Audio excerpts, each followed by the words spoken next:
All right, so we're live now.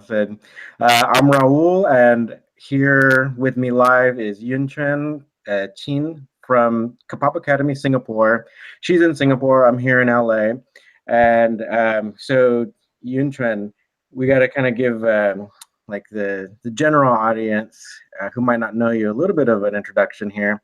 So you've just won every award known to man, right? So you've actually recently won an award for the. So what people don't know, there's a thing called the Commonwealth.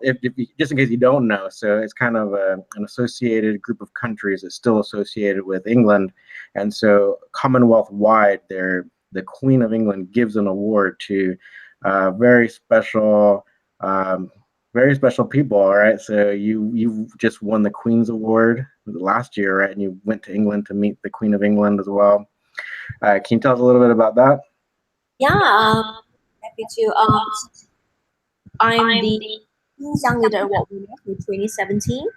And basically, what this award recognizes is for young people below the age of 30 years old who has done, certain contributions to society to improve the society as a whole. So, of course, my area is on self-defense, and my mission was, to use self-defense skills to empower as many women or in general people as possible so that, they can be safer. And we do it by two prongs. So one obviously is to teach people self-defense, but the other part is to educate people on how not to be in danger in the first place. So yeah, it was a great honor to be able to go all the way to the UK, to England, to meet the Queen, Her Majesty herself, to meet with some of the most awesome people all around the Commonwealth countries, and just discuss how we can, work together as young people, to make our world a better place. Yeah, and of course locally, in 2018, which is just, which start of 2018, I was recently, listed as one of the people who are mentioned in the Forbes list of the 30 and 30. So that's an Asia wide kind of like recognition. So I was really, really pleased to be one of the 300. And the segment that I was, really glad to be part of was the social entrepreneur category. Because honestly, people think of us as a typical martial arts school, but we're more than that. We're a social enterprise, and our focus is not just about teaching martial arts, but more importantly is to teach people how to keep safe. And there is definitely an outreach, side to what we do, where we use some of our revenue and our funds to help those people who can't afford our training. The single moms, the lower income families, at risk kids, and even the elderly, and the list goes on. So yeah, that's pretty much a little bit of an update right up to the start of 2018. That sounds great. So what people might not know, and say like if they were to look in some of these old catch wrestling manuals, like in particular Farmer Burns' manual, he did teach like the sport aspect of catch wrestling, which is actually very even the sport version can be used for self-defense.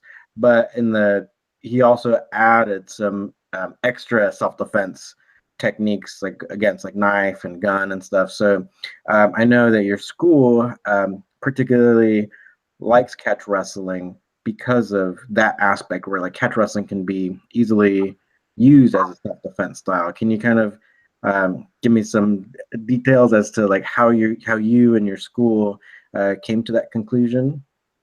One of the things that makes catch wrestling so special, I think it's the effectiveness of the techniques. The simplicity, effectiveness, and even just generally the speed. To get off any position, to submit the person. Submit. Just to clarify a little bit more, is to make the opponent yield. In whatever holes you've got in them. So I like it because anybody who has been into any street fight, we all ought to know that in every fight situation, it has to end in like seconds.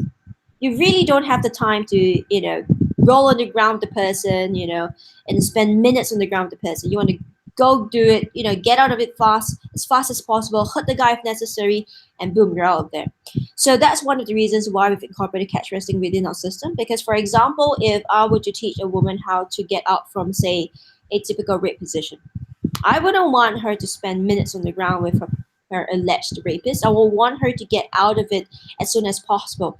Then the catch wrestling has a lot of techniques, for people to get out from those kind of positions. It's rather non-strength reliant. It's simple enough for the average person to get to get out of, to learn.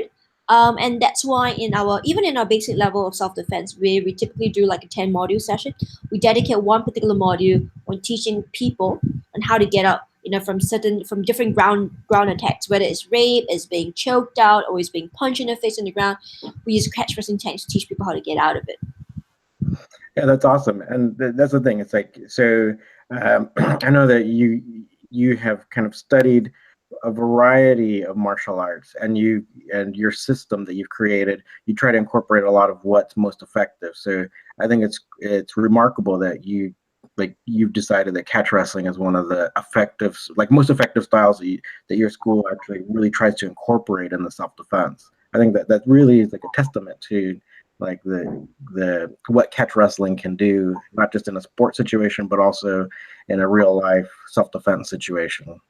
Yeah, totally. I mean, and also I put it to the test as well. I've used the techniques in the guys who are way bigger and stronger than me. And as in anything, I want to make sure that my techniques work. So I get these guys, attack me right in whatever ways they want in the ground, and I try to use my catch wrestling techniques to get out of it. And it works all the time. And so I think that that's a testament to how effective catch wrestling techniques are.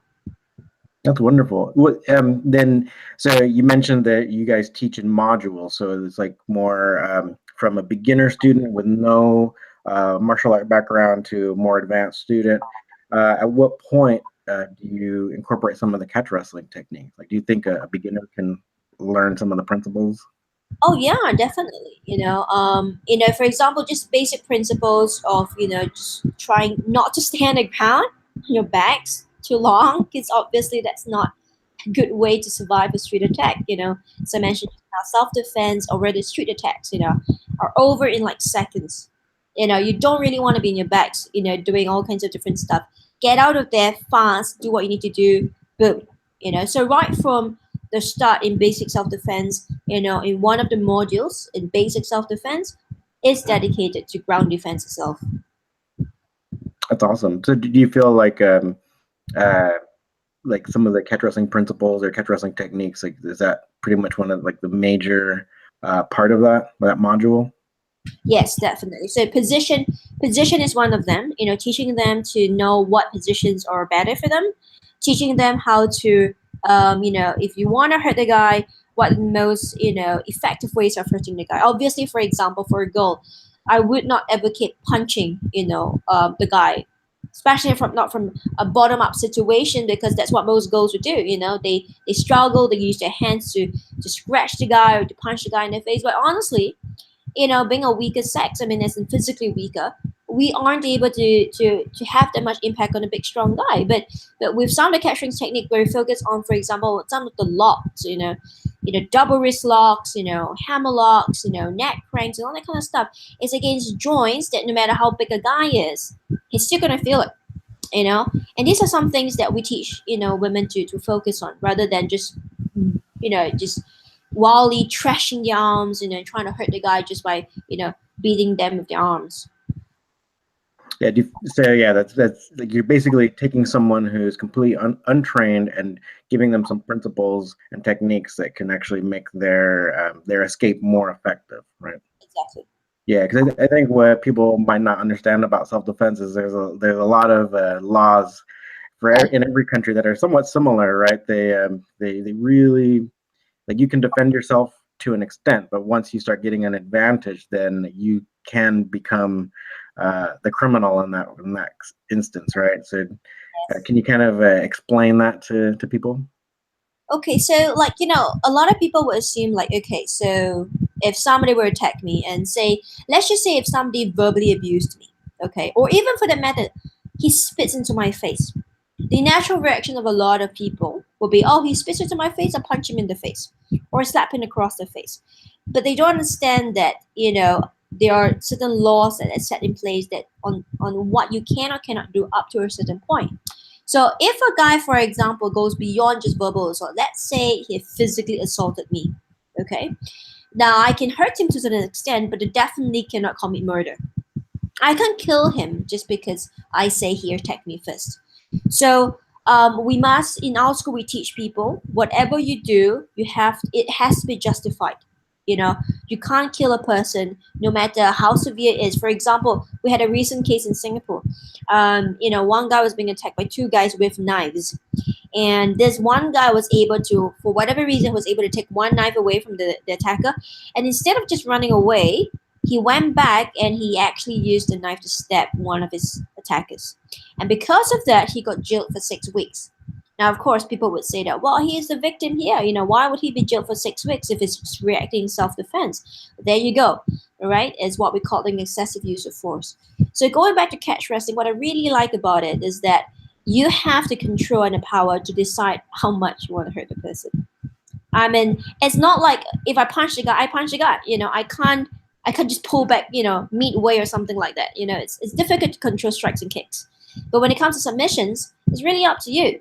I can control you. I can also submit you. It's a choice. It's a choice that you have the power to decide. Yeah, I think that's really well put. And so that's one of the things we kind of have to uh, like let people know about because sometimes people might have the wrong idea about like, oh, I gotta like knee someone in the face or elbow them, and and that can get you into a lot of trouble. So these types of grappling arts really become some of the things you want to focus on more than just like the striking stuff, which all that's really good. Especially if you want to go into pro kickboxing or MMA and stuff, you got to learn the strikes, but they can get you into a lot of trouble in a real self-defense situation. I totally agree. Totally agree. I mean, that's why a lot of these things are also used in law enforcement as well. You know, as well know for the law enforcement people, especially, to be seen as punching and kicking suspect is not exactly the best way to arrest somebody. And I think there's been more than enough videos to show, you know, very bad publicity for the law enforcement people. So I think if they knew just a little bit more about catch wrestling, I think they can make their jobs a lot easier and a lot safer as well. Mm-hmm. Yeah, and I'm sure you guys.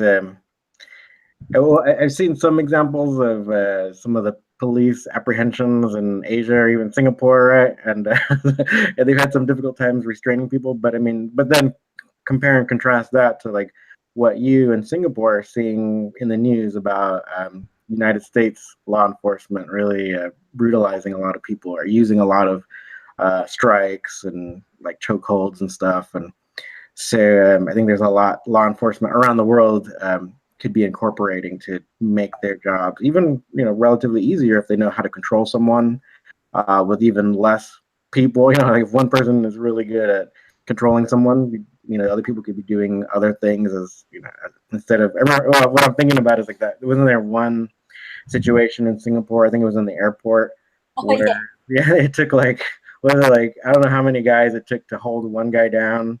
exactly. Yeah, but It was it's like one. 9 policemen to one guy.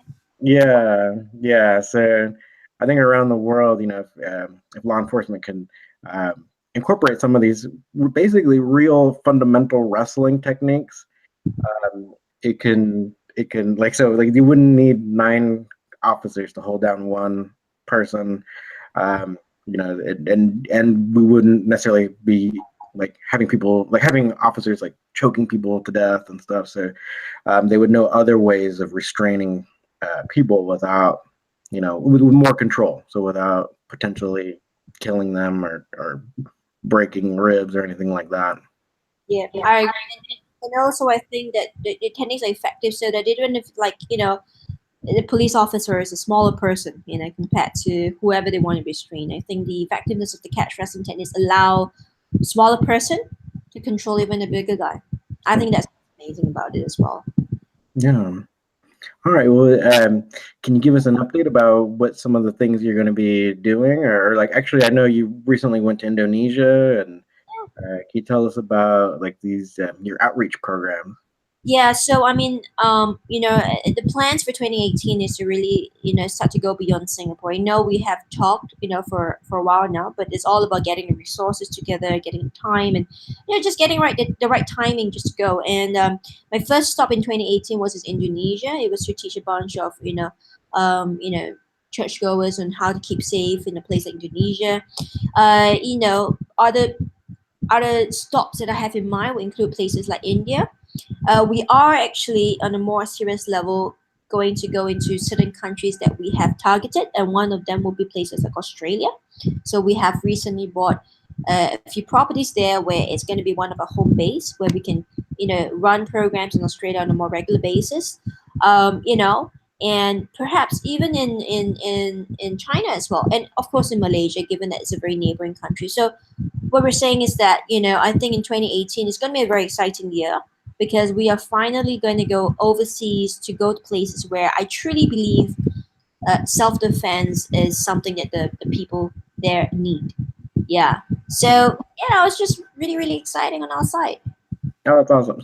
So you mean to say that all the Chinese don't automatically know kung fu?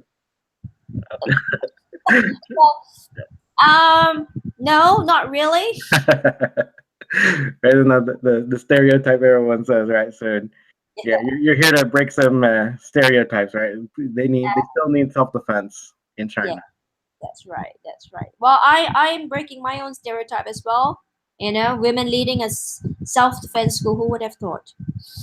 Yeah, yeah, no, that's a really good point. And in a way, it's like from my point of view, I don't know if it's just because of the environment that I'm in, or like basically, I feel that, or maybe even the some of the kung fu background, because I have seen even some of the smaller men using leverage over bigger opponents, right, or bigger people.